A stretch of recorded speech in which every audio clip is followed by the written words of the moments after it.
go to the Gentiles, and they to the circumcised. Only they asked us to remember the poor, the very thing I was eager to do. This is God's holy word. We do not live on bread alone, but on every word that comes from your mouth, O God. So there were a few guys on an airplane heading from the UK over to the United States. Let's call them a Welshman, an American, and an Englishman.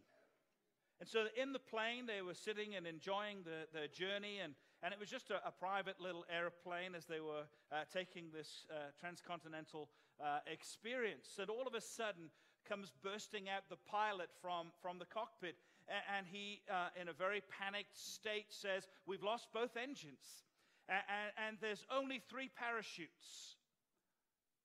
The American immediately stood up, grabbed one of the parachutes, and as he was jumping, he says, "I simply have to live. I'm the most important person in my company, and frankly, if my company collapses, the whole of the American economy could collapse. I simply have to live." And with that, he jumped out of the plane with one of the parachutes.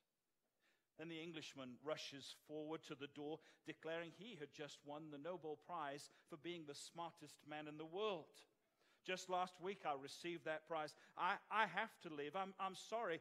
I am the smartest person." And he grabbed the parachute and jumped out of the airplane, realizing that there was just one parachute left. The Welshman looked at the pilot, saying, I didn't write it this way, it's just corny though. Okay, maybe I did. "I am a pastor." The Welshman looks at him and he says, "I'm a pastor.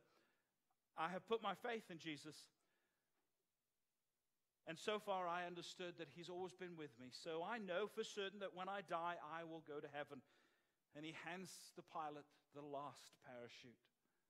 The pilot looks at him, he says, "Oh, not to worry, sir. That Englishman who said he was the smartest man in the world, well, he grabbed my backpack and he jumped out."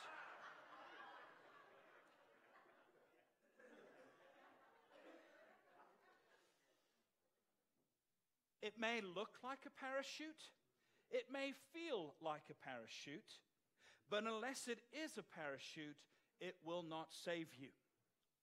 Just as it may look like the gospel, it may sound like the gospel, and it may feel like the gospel, but if it is not the gospel, it will not save you. A.W. Tozer says this: "It was religion that put Christ on the cross, religion without the indwelling Spirit. It is no use to deny that Christ was crucified by persons who would today be called fundamentalists." And so today we're going to look at what we have done in terms of our religion in comparison to the gospel that we proclaim, and the idols that we have lifted within our lifestyle of our, one could call, our religious or our religiosity. And today I pray that we would come face to face with the reality that our gospel message requires nothing of us, but Christ is the one that has saved us. And so the religious actions that we work hard in living out, yes, they are good, but they don't save us, so we cannot make them idols in our lives. They are not the most important thing of who we are. Listen to this. In Acts chapter 15 and verse 1, this is what Paul was fighting against in the churches in Galatia and most of the churches that he had planted throughout his missionary journeys. He says this: "But some men came down from Judea and were teaching the brothers, unless you are circumcised according to the custom of Moses, you cannot be saved." This was the theme of what has become known as the Judaizers, those who proclaimed that you have Jesus plus something equals salvation. Remember, our theme has been Jesus plus nothing equals everything.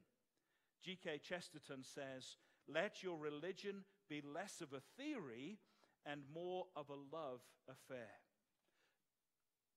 So turning again in your Bibles as we put this into context, as Paul continues writing this letter to the church in Galatia, he says in verse 1, "Then after 14 years, I went up again to Jerusalem with Barnabas, taking Titus along with me."